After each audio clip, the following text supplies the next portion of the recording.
पिछले क्लास में हम लोगों ने नंबर पढ़ा था। आज हम लोगों का टॉपिक है पर्सन और केस। सबसे पहले हम लोग पर्सन पर ध्यान देते हैं। पर्सन का अर्थ होता है पुरुष। पर्सन तीन प्रकार के होते हैं। फर्स्ट पर्सन, सेकंड पर्सन,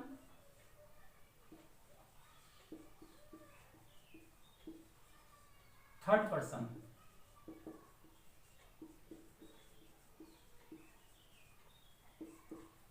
बोलने वाले को फर्स्ट पर्सन कहते हैं, सुनने वाले को सेकंड पर्सन कहते हैं, और जिसके बारे में कुछ कहा जाए उसको हम लोग थर्ड पर्सन कहते हैं। फर्स्ट पर्सन में आई, वी आता है, सेकंड पर्सन में यू आता है, और थर्ड पर्सन में ही, सी, इट, दे इत्यादि आता है। अब हम लोग केस की ओर चलते हैं। हिंदी या संस्कृत में केस यानी कारक 8 प्रकार के होते हैं, लेकिन अंग्रेजी में केस 4 प्रकार के होते हैं।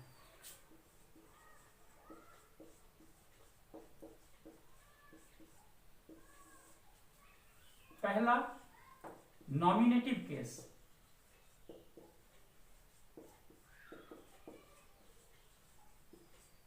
कर्ता कारक।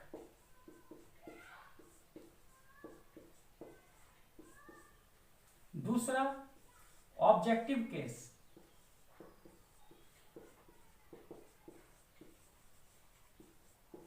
कर्म कारक। तीसरा पॉजिटिव केस।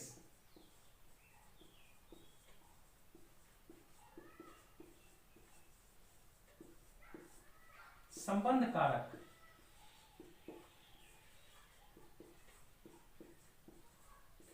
और चौथा वोकेटिव केस।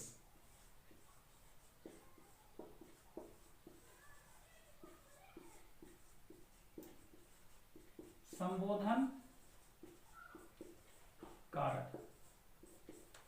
इसमें से नॉमिनेटिव केस कर्ता कारक, ऑब्जेक्टिव केस कर्म कारक और पॉजिटिव केस संबंध कारक, इन तीनों का अंग्रेजी में काफी महत्व है। हम लोग इन तीनों को लेकर चलेंगे। वोकेटिव केस का कोई खास इसमें मतलब नहीं है। जिस प्रकार हिंदी में या संस्कृत में विभक्ति का चिन्ह होता है, कारक का चिन्ह होता है, उसी तरह इसका भी सेम वही चिन्ह होता है। जैसे कर्ता ने कर्म को संबंध काटे की। बाकी जो चिन्ह है वह हम लोग प्रीपोजिशन में पढ़ते हैं। अब हम लोग तीनों के बारे में विस्तृत रूप से पढ़ेंगे, तीनों को समझेंगे।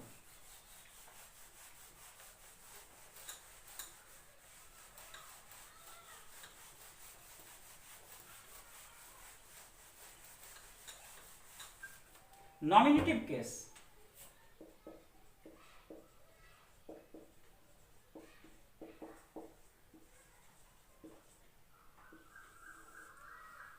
जब किसी वाक्य में कोई नाउन या प्रोनाउन कर्ता के रूप में कार्य करे तो उसे हम लोग नॉमिनेटिव केस कहते हैं। इसको पहचानने का सबसे अच्छा तरीका है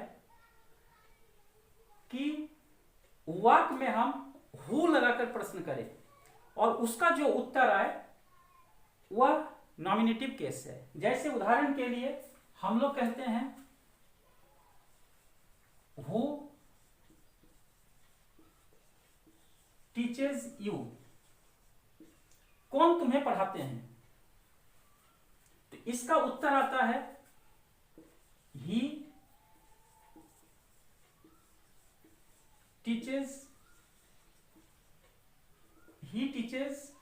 you, या अपने तरफ से कीजिएगा तो मी कर सकते हैं। तो यहां पर who कौन है? हु का उत्तर आया ही, यानी यह ही जो है यह नॉमिनेटिव केस हुआ।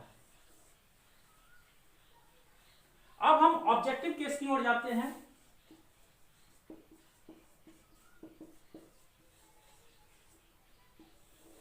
जब किसी वाक्य में कोई नाउन या प्रोनाउन कर्म के रूप में काम करे तब उसे हम ऑब्जेक्टिव केस कहते हैं। इसको भी पहचानने का एक तरीका है कि हम उस वाक्य में हम वाक्य लगाकर हम प्रश्न करेंगे और उसका जो जवाब आएगा वही हो गया ऑब्जेक्टिव केस। जैसे इसी वाक्य को हम लेते हैं, ही टीचेस यू, इसका हम वाक्य लगा के क्वेश्चन बना सकते हैं,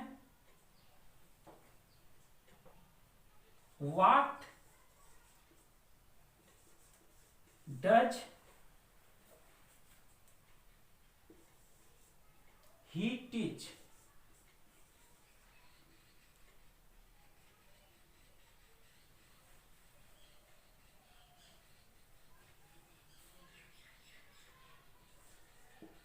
What does he teach? इसका उत्तर क्या होगा? He teach English, he teaches English, he teaches Hindi, he teaches कोई भी सब्जेक्ट, ज्योग्राफी। तो यहां पर इसका उत्तर हम लिखते हैं he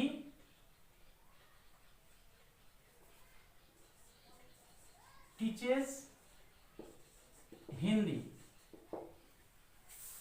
तो वह क्या पढ़ाता है? तो इसका आंसर आता है वह हिंदी पढ़ाता है। तो यह हो गया ऑब्जेक्टिव केस। तीसरा नंबर पर हम लोग आते हैं पॉजिटिव में।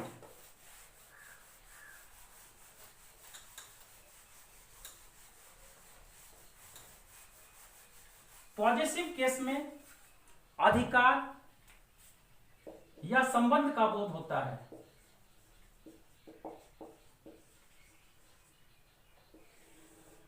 जब किसी वाक्य में कोई अधिकार या संबंध का बोध हो तब उसे हम पॉजिटिव केस कहते हैं। और इसमें हम अगर हुज लगाते हैं WHOSE, उसका जो उत्तर मिलता है उसे हम पॉजिटिव केस मान सकते हैं। जैसे माई शर्ट इज न्यू। अब इसमें हम क्वेश्चन लगा सकते हैं हुज शर्ट, हुज शर्ट। इसका आंसर आ जाएगा माई शर्ट। तो यह माई जो हो गया यह हो गया पॉजिटिव केस। अब हम लोग तीनों नॉमिनेटिव केस, ऑब्जेक्टिव केस और पॉजिटिव केस को हम लोग एक चार्ट के रूप में देखते हैं।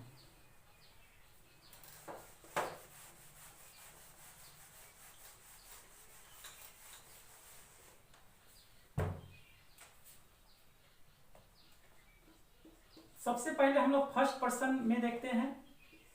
First person nominative case, objective case, positive case. Singular number एक वचन, प्लूरल नंबर बहुवचन। नॉमिनेटिव केस फर्स्ट पर्सन में यहां आ जाएगा आई, मतलब मैं, वी, हम लोग। ऑब्जेक्टिव केस में फर्स्ट पर्सन में आ जाएगा कर्ता ने कर्म को यानी मुझको यानी मी, मुझको। यहां आ जाएगा बहुवचन में यानी प्लूरल में अस, हम लोगों को। और थर्ड पर्सन में यहां पर फर्स्ट पर्सन का पॉजिटिव में आ जाएगा माई या माइन, मेरा। और यहां आ जाएगा आवर या आवर्स, हमारा या हम लोगों का।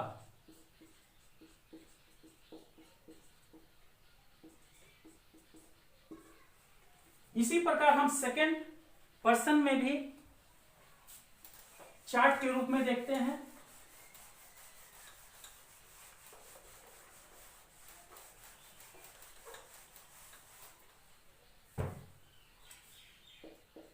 Second person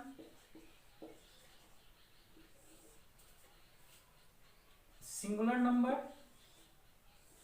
plural number,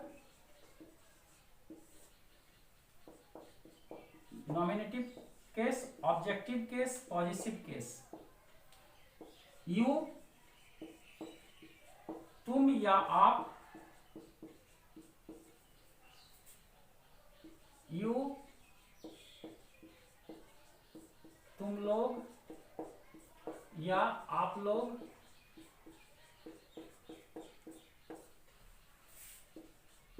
you, तुमको या आपको, यू, तुम लोगों को या आप लोगों को।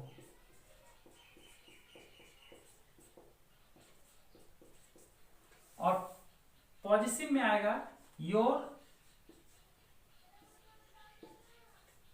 तुम्हारा, इसमें भी आएगा योर, तुम लोगों का।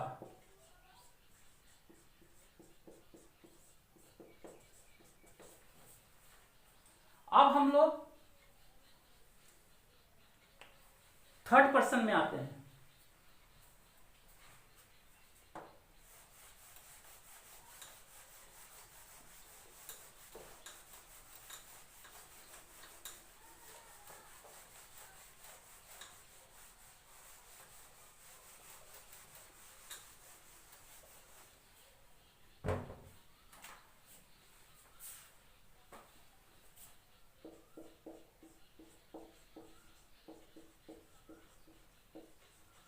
थर्ड पर्सन में सिंगुलर नंबर एक वचन, प्लूरल नंबर बहुवचन। सिंगुलर में सबसे पहले हम आते हैं मैस्कुलिन, पुल्लिंग, फेमिनिन, स्त्रीलिंग और न्यूटर, नपुंसकलिंग। He, she, it, they. Him, her, it, them. His, her, its, their. उसी तरह का अर्थ होगा ही पुरुष के लिए, सी महिला के लिए और इट नपुंसक के लिए या निर्जीव के लिए। इसका मतलब होता है वह, वे लोग, उसको, लड़का के लिए, लड़की के लिए, निर्जीव के लिए, उन लोगों को, उसका, उसकी और उन लोगों का। इस तरह का हम लोग इसका वर्गीकरण करते हैं। अब संबंध कारक में हम लोग एपोस्ट्रोफी एस और ऑफ में अंतर पढ़ेंगे। सबसे पहले हम लोग पढ़ेंगे एपोस्ट्रोफी।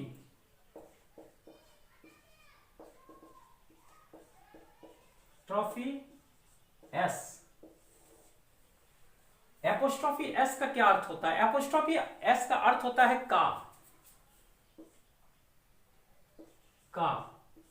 और ऑफ का भी अर्थ होता है का। अब इन दोनों में साधारणतः क्या अंतर है इसको हम लोग देखेंगे। एपोस्ट्रोफी एस का प्रयोग तब होगा जब दो सजीव के बीच में संबंध हो, जैसे राम का भाई, राम सजीव, भाई सजीव, तब इसमें हम एपोस्ट्रोफी एस का प्रयोग करेंगे। अर्थात राम्स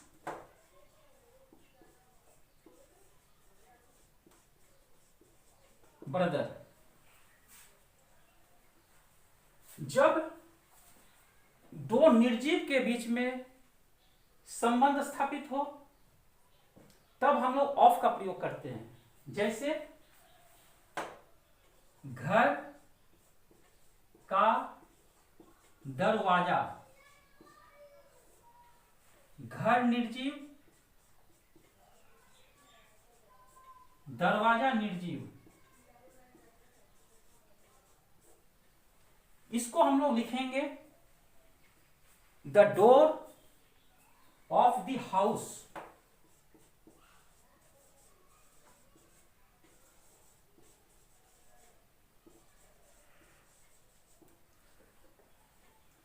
और यदि एक निर्जीव हो और एक सजीव हो तो हम इसमें से दोनों का प्रयोग कर सकते हैं।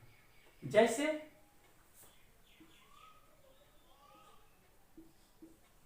रोहन की कमीज, यह सजीव और यह निर्जीव। इसको हम लोग रोहन्स शर्ट भी कह सकते हैं अथवा द शर्ट ऑफ रोहन भी कह सकते हैं। इस प्रकार यह एक बहुत ही महत्वपूर्ण चैप्टर है। इसे आशा है आप लोग ठीक से समझ चुके होंगे और फिर अगले क्लास में हम नए चैप्टर को लेके उपस्थित होंगे। Thank you.